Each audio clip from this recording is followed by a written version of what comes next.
تیرا کلام رہے گا قائم پہاڑ جب نہ رہے خدایا، تیرے منہ کی ایک بات بھی ٹلے گی نہ چاہے کچھ بھی ہو، تیری مان دیے ہے زندہ سونے سے بھی قیمتی، میرا دل یہ دے گواہی ہے یہ کتاب عظیم، نازل کرے اپنا کلام شکستہ دلوں کو سکون ملے، تاریکی دور ہو میری راہیں روشن کر، دل اپنا کلام کثرت سے اے خدا بدل دے، رہائی دے کثرت سے پھل ملاؤ، کلام رہے گا قائم پہاڑ۔ عزیز ناظرین، میں ایاد ظریف آپ تمام دیکھنے والوں کو ہمارے روز کے بائبلی مطالعاتی پروگرام کی آج کی نئی قسط میں خوش آمدید کہتا ہوں۔ میرے عزیزو، نجات صرف یسوع مسیح کے وسیلے سے ہے۔ اس پروگرام میں ہم پیدائش سے مکاشفہ تک بائبل مقدس کی تمام کتب کا مطالعہ پیش کر رہے ہیں، اور ابھی ہم پطرس رسول کے دوسرے خط کا مطالعہ کر رہے ہیں، اور آج ہم اس کے تیسرے باب کا آغاز کریں گے۔ میں یاد دلانا چاہتا ہوں کہ گزشتہ قسط میں ہم نے 2 ابواب میں جھوٹے استادوں اور ان کی عدالت کے متعلق جانا۔ یہ جھوٹے استاد اور ان کے پیروکار خدا سے پھر جاتے ہیں اور اس لیے ان کی عدالت ضرور ہوگی۔ آج ہم تیسرے باب کا آغاز کریں گے، اور یہ باب تیاری کے متعلق ہے، یعنی جو ترتیب اور وقت خدا نے اس موجودہ جہان کے لیے مقرر کیا ہے، اور مستقبل کی دنیا اور خدا کا روز جب نیا آسمان اور نئی زمین ہوگی۔ پروگرام کا آغاز کرنے سے پہلے میں اسٹوڈیو میں آئے بھائی ایلیا کورولس کا خیر مقدم کرنا چاہوں گا۔ خوش آمدید بھائی ایلیا۔ بہت شکریہ بھائی ایاد۔ اور ہمارے دیگر مہمانوں کو بھی خوش آمدید۔ بھائی ایلیا، جیسا کہ تیسرے باب کی تاریخ کی اہم باتیں بہت نمایاں ہیں، وہ تاریخ جس کو لوگ پہچانتے نہیں کہ کس جگہ سے شروع کریں، لوگ یہ نہیں جانتے کہ کل کیا ہوگا، لیکن اس کتاب میں تیسرے باب میں ہم خدا کے روز کے متعلق جانیں گے کہ خدا کا روز کیا ہے، اور موجودہ دنیا میں خدا نے اس کے لیے کیا وقت مقرر کیا ہے۔ اس پر بات کرنے سے پہلے میں چاہتا ہوں کہ آپ اس باب کی تفصیل بتائیں، اس کے متعلق ایک عام خیال بتائیں۔ کیا بائبل مقدس ہمیں سکھاتی ہے کہ آنے والے وقت کا انحصار لوگوں کی سوچ پر ہے، یا اس کا تعلق کسی اور چیز سے ہے، اس کا تعلق خدا سے ہے؟ دیکھیں، یسایہ کی کتاب میں ایک چیلنج تھا کہ بتاؤ کہ آگے کیا ہوگا، تاکہ ہم جانیں کہ تم خدا ہو۔ خدا کی کتاب ہی ہمیں مستقبل کا بیان کرتی ہے۔ جو لوگوں کو مستقبل کے بارے میں بتا سکتے ہیں وہ واحد ہمارا زندہ خدا ہے، جو ہمیں یہ مکاشفہ خداوند یسوع مسیح کے وسیلہ سے ملا ہے۔ چنانچہ اس نے اپنی مرضی کے بھید کو ہم پر ظاہر کیا۔ یہ بھید کیا ہے؟ کہ مسیح میں سب چیزوں کا مجموعہ ہو جائے۔ ہمارے پاس خدا کی کتاب ہے، اور یہ ہمیں مستقبل کا بتاتی ہے، اور اس کا مصنف خدا کا پاک روح ہے۔ ٹھیک ہے، ہم نے پچھلی قسط میں اس کتاب کے متعلق بھی سیکھا۔ یہ خدا کی طرف سے ہے، یہ خدا کی کتاب ہے، اس میں خدا کی خصوصیات کا بیان ہے اور خدا کی صداقت ظاہر کرتی ہے۔ خدا نے گناہ کے مسئلے کا حل ہمیں دیا، یہ سب کچھ بائبل مقدس میں بیان ہے، اس لیے یہ خدا کی کتاب ہے۔ خدا کی کتاب میں یہ خصوصیات موجود ہیں، یہ ہمیں مستقبل کی باتوں کا بیان کرتی ہے۔ زمین پر کوئی ایسی کتاب نہیں جو اتنی درستگی سے مستقبل کو بیان کرے جیسے بائبل مقدس نے کیا۔ اس میں نبوتیں پوری ہوئیں، ہو رہی ہیں، اور ابھی جو باقی ہیں وہ پوری ہوں گی۔ بائبل مقدس خدا کی کتاب خدا کے منصوبوں سے منسلک ہے۔ میں تیسرے باب کی پہلی 6 آیات پڑھنے کے بعد آپ سے سوال کروں گا۔ اے عزیزو، اب میں تمہیں یہ دوسرا خط لکھتا ہوں، اور یاد دہانی کے طور پر دونوں خطوں سے تمہارے دلوں کو ابھارتا ہوں، کہ تم ان باتوں کو جو پاک نبیوں نے پیشتر کہیں، اور خداوند اور منجی کے اس حکم کو یاد رکھو جو تمہارے رسولوں کی معرفت آیا تھا۔ اور یہ پہلے جان لو کہ اخیر دنوں میں ایسے ہنسی ٹھٹھا کرنے والے آئیں گے جو اپنی خواہشوں کے موافق چلیں گے، اور کہیں گے اس کے آنے کا وعدہ کہاں گیا؟ کیونکہ جب سے باپ دادا سوئے ہیں اس وقت سے اب تک سب کچھ ویسا ہی ہے جیسا خلقت کے شروع سے تھا۔ وہ تو جان بوجھ کر یہ بھول گئے کہ خدا کے کلام کے ذریعے سے آسمان قدیم سے موجود ہیں، اور زمین پانی میں سے بنی اور پانی میں قائم ہے، انہی کے ذریعے سے اس زمانے کی دنیا ٹوٹ کر ہلاک ہوئی۔ بھائی ایلیا پہلی آیت میں دوسرے خط کا بیان ہے، دونوں خطوط میں اس نے کہا، لکھا ہے یاد دہانی کے طور پر دونوں خطوں سے تمہارے صاف دلوں کو ابھارتا ہوں۔ ہمیں ایمانداروں اور ان کے دلوں کے متعلق بتائیں جن کو خدا کے کلام کے ذریعے اس نے یاد دہانی کروائی۔ دیکھیں، انسان کا دل ہی نمایاں چیز ہے، وہ اس کے وسیلہ سے سوچتا ہے، جانتا ہے اور سمجھتا ہے۔ افسیوں کے 3 باب میں پالوس فرماتا ہے تمہارے دل کی آنکھیں روشن ہو جائے، سمجھ اور بوجھ، خاص کر روحانی سمجھ کے ساتھ۔ اس کی فطرت کے مطابق انسان خدا سے دور ہے۔ بھائی ایاد، دیکھیں بائبل مقدس نے انسان کے دل کو مختلف طرح سے بیان کیا ہے۔ دیکھیں، سب سے پہلے ناپسندیدہ عقل، رومیوں پہلا باب، خدا نے بھی ان کو ناپسندیدہ عقل کے حوالہ کر دیا کہ یہ خدا کو قبول نہیں ہے، خدا کو اس کی برداشت نہیں ہے، یہ انسان کو خدا سے دور لے جاتا ہے، وہ اس راہ پر چلتا ہے جہاں وہ خدا کے خلاف ہو جاتا ہے اور اس کا دل اس سے بدترین کام کرواتا ہے۔ دیکھیں، ایک گناہ آلودہ عقل ہوتی ہے۔ تیتس پہلے باب کی 15ویں آیت ہے، ان کی عقل اور دل دونوں گناہ آلودہ ہیں، ان کے دل ایک دلدل کی مانند ہو جاتے ہیں جہاں سب جراثیم اکٹھا ہو جاتے ہیں، اور پھر اس دل اور عقل سے گناہ آلودہ شرمناک باتیں نکلتی رہتی ہیں کیونکہ دل آلودہ ہو جاتا ہے۔ جی، لیکن ایک بے پھل عقل بھی ہوتی ہے، یہ صرف شرارت کی چیزوں کے بارے میں ہی سوچتی ہے، وہ جن کا کچھ مطلب نہیں، جن باتوں کے معنی نہیں، وہ صرف شرارت کا ہی سوچتے ہیں۔ اور وہ لوگ جن کی عقل برباد ہوئی، ان کی عقل ناپاک اور آلودہ اور ناپسندیدہ ہوئی۔ ہم ایمانداروں کے لیے خداوند کا شکر کرتے ہیں۔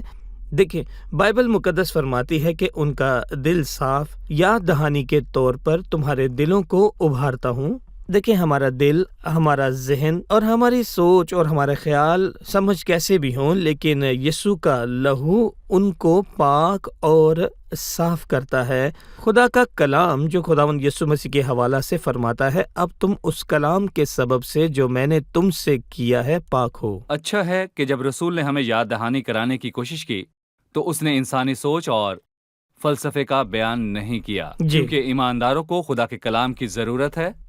خدا کے کلام کی ہو سکتا ہے کہ انسانی سوچ اور خیالات ہمیں یاد آتے رہیں، لیکن یہ وقتی ہیں۔ خدا کا کلام ہی ہمارے دلوں اور خیالوں کو تازہ کرتا ہے، یہ یاد دہانی کے طور پر دلوں کو ابھارتا ہے، فقط یہی کافی ہے۔ ابھی ہم ایک رپورٹ دیکھیں گے، پھر مطالعے میں آگے بڑھیں گے۔ پطرس نے فرمایا، اور یہ پہلے جان لو کہ انہیں سب سے پہلے یہ بتایا، آخر دنوں میں ایسے ہنسی ٹھٹھا کرنے والے آئیں گے جو اپنی خواہشوں کے موافق چلیں گے، یعنی وہ دور جس میں ہم رہ رہے ہیں۔ ہنسی ٹھٹھا یعنی وہ لوگ جنہوں نے خدا سے منہ پھیرا اور ان کا بیان دوسرے باب میں ہوا۔ یہ واضح ہے کہ یہ ہنسی ٹھٹھا کرنے والے کلیسیا کا حصہ ہیں جو اپنی خواہشوں کے موافق چلیں گے۔ وہ خدا کے کلام کی پیروی نہیں کرتے، نہ ہی لوگوں تک اس کو پہنچاتے ہیں۔ ان کے اپنے ذاتی مفادات ہیں۔ یہ وہ لوگ ہیں جو کلام حق پر حملہ کرتے ہیں۔ اگر کوئی شخص اپنے گناہوں کا اقرار کر کے توبہ کرنے کو تیار ہوتا ہے تو خدا اپنے کلام کو حرکت میں لاتا ہے کہ اس کا اثر ظاہر ہو۔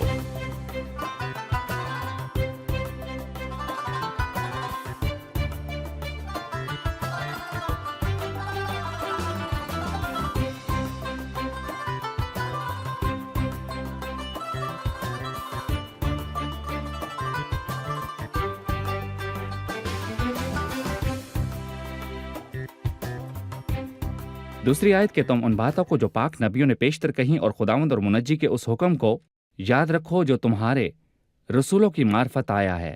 یہاں پر 3 چیزیں واضح ہیں، پاک نبیوں کی پیشن گوئیاں، رسولوں کا معرفت اور خداوند اور منجی کا حکم یہ 3 چیزیں ہیں یا ایک ہی ہیں؟ جی بھائی ایلیا۔ دیکھیں، پطرس رسول نے بائبل مقدس کی یگانگت پر زور دیا ہے اور نبیوں کے کلام کی تصدیق ہوئی، کیونکہ یہاں اس نے اخیر زمانہ کے موضوع پر بات کی جب برگشتگی کا دور ہوگا اور خداوند کی آمد جو ضرور واقع ہوگی۔ کیا پرانے عہد نامہ میں اس کے انبیاء نے بھی اس موضوع پر بات کی ہے، اور پطرس رسول نے بائبل مقدس کی تعلیم کی تصدیق کی۔ پرانے عہد نامہ کے انبیاء نے بھی اس کو بیان کیا۔ یہ خداوند کے حکم کے مطابق ہوا۔ اصل میں اس آیات کے یہی معنی ہیں۔ یہ تینوں حصے ایک ہی بات پر زور دیتے ہیں، جو خداوند کی آمد ہے کہ عدالت کرے۔ یقیناً پرانے عہد نامہ کے انبیاء نے خداوند کے زور اور اس قہر کا، عدالت کا ذکر کیا ہے، لیکن نئے عہد نامہ میں رسولوں اور خداوند یسوع مسیح نے اس کی آمد کو بھی بیان کیا ہے، جب وہ کلیسیا کو آسمان پر لے جائے گا، اور وہ بھی جب وہ زندوں اور مردوں کی عدالت کرے گا۔ ٹھیک ہے، پرانے عہد نامے میں حوالہ جات ہیں جو خداوند کی آمد اور اس کے روز کے بارے میں بتاتے ہیں۔ جی، نئے عہد نامے کی کتب میں تقریباً 260 ابواب میں خداوند کی آمد کے متعلق 300 سے زائد حوالہ جات موجود ہیں، خاص کر اس کی دوسری آمد تاکہ 1000 سالہ بادشاہی کو قائم کرے۔ پھر تیسری آیت ہے، اور یہ جان لو کہ اخیر دنوں میں ایسے ہنسی ٹھٹھا کرنے والے آئیں گے جو اپنی خواہشوں کے مطابق چلیں گے اور کہیں گے کہ اس کے آنے کا وعدہ کہاں ہے، کیونکہ جب سے باپ دادا سوئے ہیں اس وقت سے اب تک سب کچھ ویسا ہی ہے جیسا خلقت کے شروع سے تھا۔ آپ ہمیں ان کے بارے میں مزید بیان کریں، ان کی باتیں اور تعلیم کے متعلق بیان کریں۔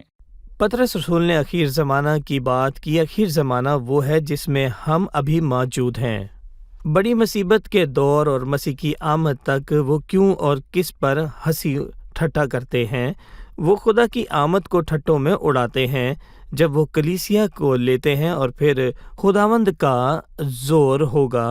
دیکھیں، عدالت کی جائے گی اور عدالت کا جی بھائی آیات وہ ٹھٹا کیوں کرتے ہیں؟ دیکھیں، بائبل مقدس میں اس کی صاف بات واضح ہے۔ جو اپنی خواہشوں کے موافق چلیں گے وہ اپنی خواہشوں کے موافق چلتے ہیں، ان کو دن دہاڑے عیاشی کرنے میں مزہ آتا ہے، وہ چاہتے ہیں کہ کسی اور چیز کی فکر نہ کریں۔ خداوند کی آمد اور عدالت کے مطابق سننا نہیں چاہتے کہ انہیں سفید تخت کے سامنے حاضر ہونا ہوگا، وہ فکر نہیں چاہتے، وہ اپنی خواہشات کے موافق زندگی گزارنا چاہتے ہیں۔ یہاں آصف نے لکھا ہے، جیسے جاگ اٹھنے والا خواب کو ویسے ہی تو اے خداوند جاگ کر ان کی صورت کو ناچیز جانے گا۔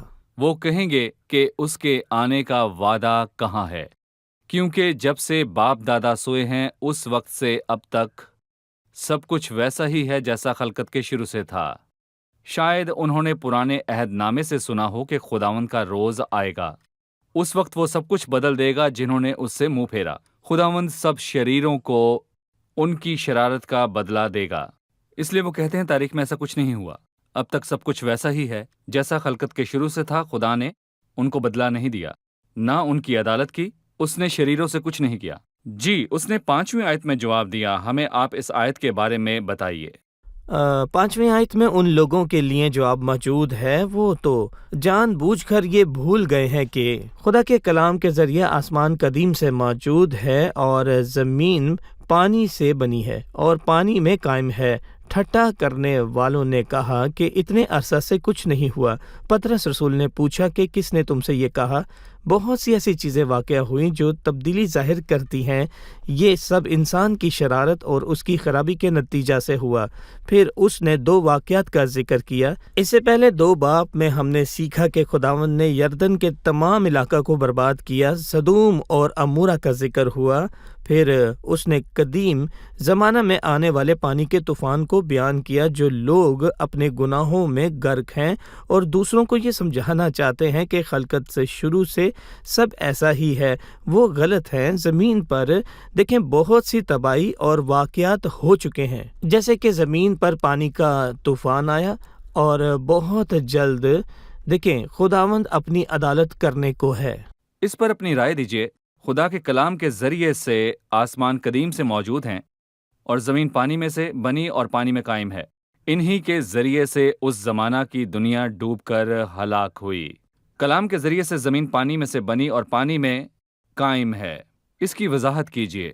دیکھیں، میں کہنا چاہتا ہوں کہ زمین پانی میں سے بنی یہ تخلیق کے وقت پر ہوا جب خدا نے کہا اور پانی اور خشکی جدا ہوئی، یوں زمین پانی سے جدا ہوئی ہے، اور خدا نے کہا کہ آسمان کے نیچے کا پانی ایک جگہ جمع ہو کہ خشکی نظر آئے، اور ایسا ہی ہوا۔ اور پیدائش 1:9 میں زمین پانی سے بنی اور پانی میں قائم ہے۔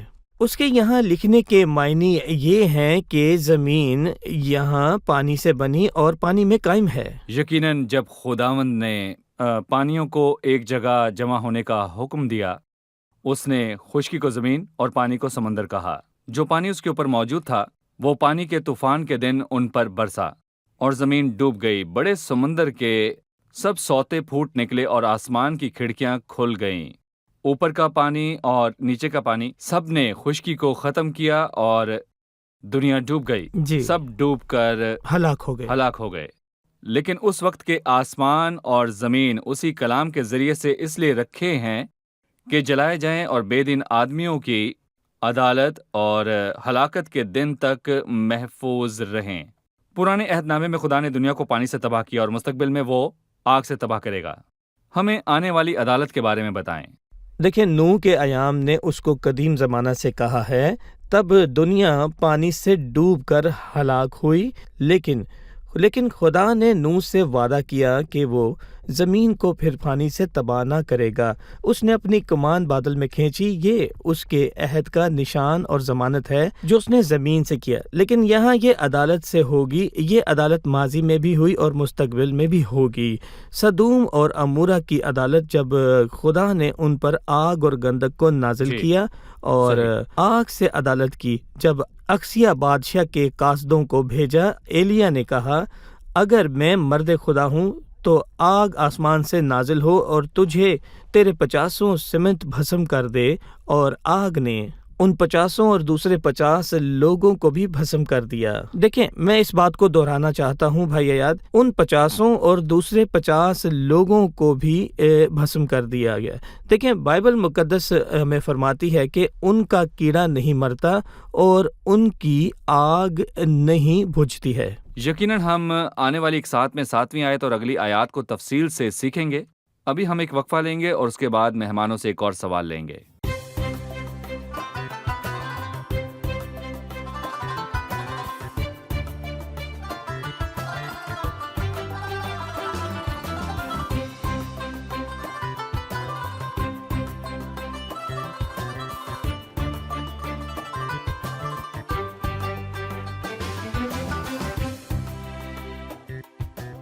بھائی، میں جاننا چاہتا ہوں کہ شریر بائبل مقدس کے حقائق کی مخالفت کیوں کرتا ہے؟ وہ خداوند کی آمد کے خلاف بات کیوں کرتا ہے؟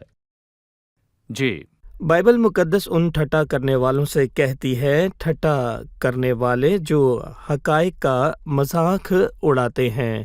احمق نے اپنے دل میں کہا ہے کہ کوئی خدا نہیں۔ بھائی ایاد، وہ دشمن کیسے خیالات رکھتے ہیں، یعنی اس دنیا کے سردار کے مطابق وہ مسیح کی آمد اور اس کی عدالت کی مخالفت کرتا ہے، وہ مسیح سے منسلک ہے، وہ سب حقائق کے خلاف ہے۔ پالوس رسول نے فرمایا، ہر طرح کی نیکی کا دشمن ہے کیا خداوند کی سیدھی راہوں کو بگاڑنے سے باز نہ آئے گا۔ سنیے، مسیح کی آمد کی حقیقت کی مخالفت کی۔ خدا کا بیٹا جب زمین پر آیا تو انہوں نے کہا، یہ بدروحوں کے سردار بیلزبول کی آمد کے بغیر بدروحوں کو نہیں نکالتا۔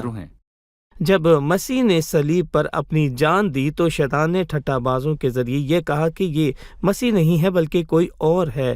جب یہ ثابت ہوا کہ مسیح ہی مصلوب ہوا تو انہوں نے کہا، وہ زندہ نہیں ہوا یا وہ مرا نہیں بلکہ بے ہوش ہوا ہے۔ انہوں نے کہا کہ رات کو اس کے شاگرد آئے اور انہوں نے اس کی لاش کو چرا لیا۔ مسیح نے جی اٹھنے کے بعد پھر آنے کا وعدہ کیا تو انہوں نے کہا، اس کا وعدہ کہاں گیا؟ بائبل مقدس فرماتی ہے کہ مسیح 1000 سالہ تک بادشاہی کرے گا۔ تو ٹھٹا کرنے والے اس حقیقت سے ہنسی اڑاتے ہیں کہ مسیح زمین پر دوبارہ آ کر بادشاہی کیسے کرے گا۔ کیا یہ کہنا درست ہے کہ مسیح مصلوب ہوا، اس کی تفکیر ہوئی اور وہ مر گیا؟ جی، اس سے ان کو تسلی ہوتی ہے، لیکن جب مسیح کے آنے اور اس کی بادشاہی کریں تو وہ لوگ اس کو قبول نہیں کرتے۔ بھائی آیات، یہ سارا معاملہ اس لیے ہے کہ دشمن مسیح سے تعلق رکھنے والے حقائق کو سننا نہیں چاہتے، اس کی صلیب اور اس کے جی اٹھنے کو نہیں سننا چاہتے ہیں۔ پھر تیسری آیت میں ان کے لیے لکھا ہے، اور پہلے یہ جان لو کہ اخیر دنوں میں ایسے ہنسی ٹھٹا کرنے والے آئیں گے جو اپنی خواہشوں کے موافق چلیں گے اور کہیں گے کہ اس کے آنے کا وعدہ کہاں ہے۔ وہ اپنی خواہشوں کے مطابق چلتے ہیں۔ اپنی خواہشوں کے خواہشات۔ موافق چلنے کے نتیجے میں ان کے ساتھ کیا ہوگا؟ اس کا کیا نتیجہ ہو سکتا ہے یا ہوگا؟ کیا وہ اپنی خواہشوں کے مطابق چلنے سے پر اخلاق اور عزت دار زندگی گزاریں گے؟ ہرگز نہیں۔ اس سے صرف خرابی واقع ہوگی اور ان کی عدالت ہوگی۔ وہ عدالت کا انکار کرتے ہیں، کہتے ہیں کہ ہم برے ہیں تو کیا وہ ہماری عدالت کرے گا؟ ان میں سے کچھ کہتے ہیں کہ ہماری عدالت کرنے والا کوئی نہیں ہے۔ کچھ لوگوں نے عدالت کے دن کا انکار کیا، جبکہ کچھ نے کہا کہ کوئی عدالت کرنے کوئی والا نہ خدا نہیں۔ ہوگا۔ احمق نے اپنے دل میں کہا ہے کہ کوئی خدا نہیں۔ وہ بگڑ گئے۔ ان کے برتاؤ اور دل کی خرابی کے باعث انہوں نے عدالت کے دن کا انکار کیا اور عدالت کرنے والے کا بھی۔ وہ تو جان بوجھ کر یہ بھول گئے ہیں کہ خدا ہمیں دیکھیں، انہوں نے انکار کیا اور ذہن وہ کہا دے۔ کہ ہمارے پاس سے چلا جا۔ دوسرے تسالیخیوں میں لکھا ہے کہ اس واسطے کہ انہوں نے حق کی محبت کو اختیار نہ کیا جس سے ان کی نجات ہوتی ہے، اسی سبب سے خدا ان کے پاس سے گمراہ کرنے والی تصویر بھیجے گا۔ صحیح بھائی، جیسے کہا گیا کہ قدیم دنیا پانی سے ڈوب کر ہلاک ہوئی، خدا پاک ہے، اس کو بدی سے نفرت ہے۔ آنے والی اقساط میں ہم سیکھیں گے کہ خدا پاک ہے اور وہ مستقبل میں لوگوں کی شرارت کی عدالت کرے گا، اور جس زمین پر ابھی ہم رہتے ہیں وہ جل جائے گی۔ میں چاہتا ہوں کہ آپ کیمرے کی طرف دیکھ کر ناظرین سے اس تعلق سے بات کیجیے۔ ہاں، یہ سچ ہے کہ مستقبل میں پوری دنیا کی عدالت ہوگی، کیونکہ خدا غضب اور ان آدمیوں کی تمام بے دینی اور ناراستی پر آسمان سے ظاہر ہوتا ہے، لیکن حوصلہ بخش بات یہ ہے کہ اس کشتی کا دروازہ اب بھی کھلا ہے، یعنی یسوع خداوند ہمارا خدا، ہمارا نجات دہندہ، جو گناہ اور ناراستی معاف کرتا ہے، اس کا خون ہمیں صاف کرتا ہے اور ہمیں ابدی زندگی بخشتا ہے۔ آپ کو کچھ نہیں کرنا، فقط اس کے پاس آئیں اور خداوند یسوع مسیح میں پناہ پائیں، اور اس نے وعدہ کیا ہے جو کوئی میرے پاس آئے گا میں اسے ہرگز نکال نہ دوں گا۔ شکریہ، خداوند آپ کو برکت دے۔ آنے والی قسط میں ہم اپنا مطالعہ جاری رکھیں گے۔ آپ کا بھی شکریہ۔ عزیز ناظرین، آج کی قسط میں ہم نے سیکھا کہ پطرس رسول نے یہ دونوں خطوط لکھے تاکہ یاد دہانی کے طور پر ایمانداروں کے صاف دلوں کو ابھارے۔ ہم نے سیکھا کہ کوئی چیز ہمارے صاف دلوں کو ابھار نہیں سکتی سوائے خدا کے کلام کے۔ خدا کا کلام ہمیں نجات کی حکمت بخشتا ہے تاکہ ہمارے دل پاک اور صاف ہوں۔ داؤد کہتا ہے، نیز ان سے تیرے بندے کو آگاہی ملتی ہے، ان کو ماننے کا اجر بڑا ہے۔ ناظرین، میں چاہتا ہوں کہ آپ جان لیں کہ یہ پاک کلام جھوٹوں اور مغروروں کے جھوٹ اور غرور کو عیاں کرتا ہے۔ اگر آپ قائم رہنا چاہتے ہیں تو خدا کے کلام کو تھامے رہیں اور اس پر ہمیشہ قائم رہیں۔ لیکن اس حصے میں پطرس رسول نے پرانے عہد نامے کے نبیوں کا ذکر کیا۔ انہوں نے بھی وہی کہا جو نئے عہد نامہ میں مسیح کے رسولوں نے کہا۔ خداوند کا حکم یعنی مسیح کی پہلی آمد اور پھر دوسری آمد کہ دنیا کی عدالت کر کے اپنی بادشاہی قائم کرے۔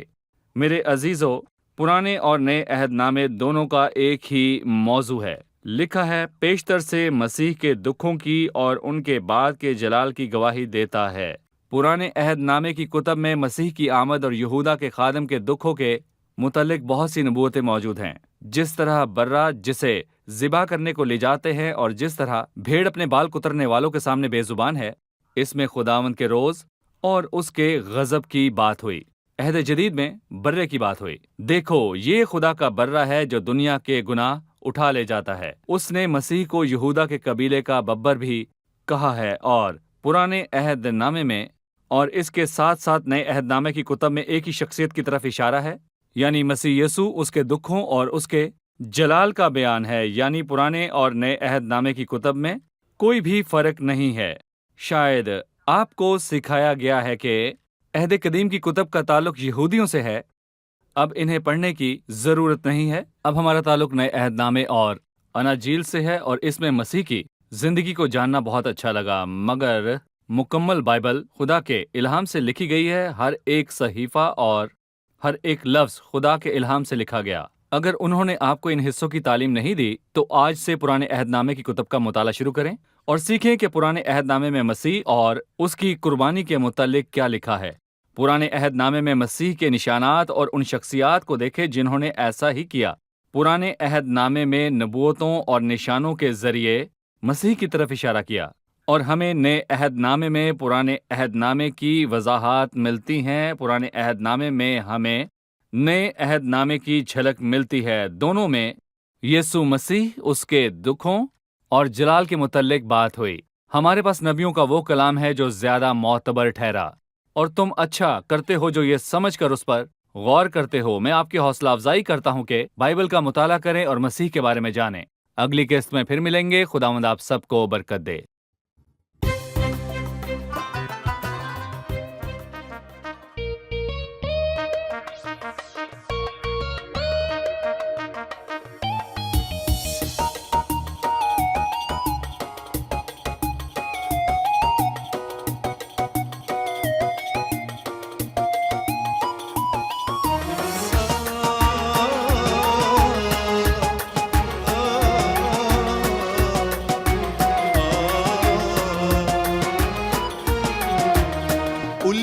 شاغل بالك ومخليك مش مطمن، وبتشتكي دايما حالك وبتحسبها وبتخمن.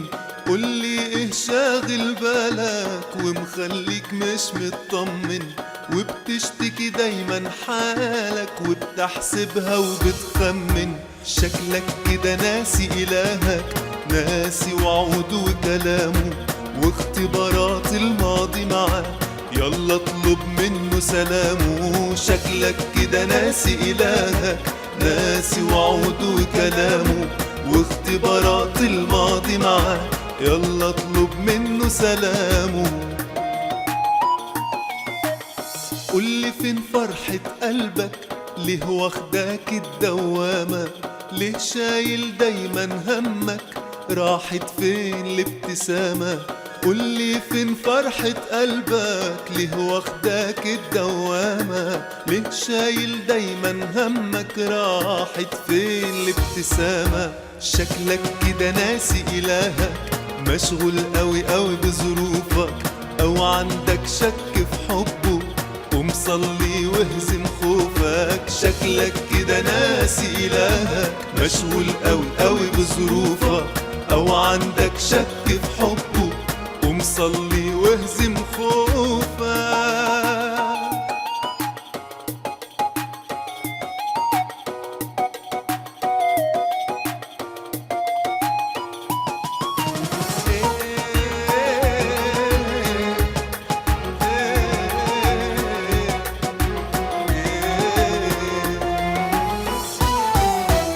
قولي ليه خايف قلقان، مش مستمتع بحياتك، وبقالك عالحال ده زمان، فين تسبيحك وصلاتك. قولي ليه خايف قلقان، مش مستمتع بحياتك، وبقالك عالحال ده زمان، فين تسبيحك وصلاتك. شكلك كده ناسي إلهك، ناسي إنه معاك في الضيق، هيمشيك فوق الأمواج أو يفتح في البحر طريق. شكلك كده ناسي إلهك، وناسي إنه معاك في الضيق، هيمشيك فوق الأمواج أو يفتح في البحر طريق.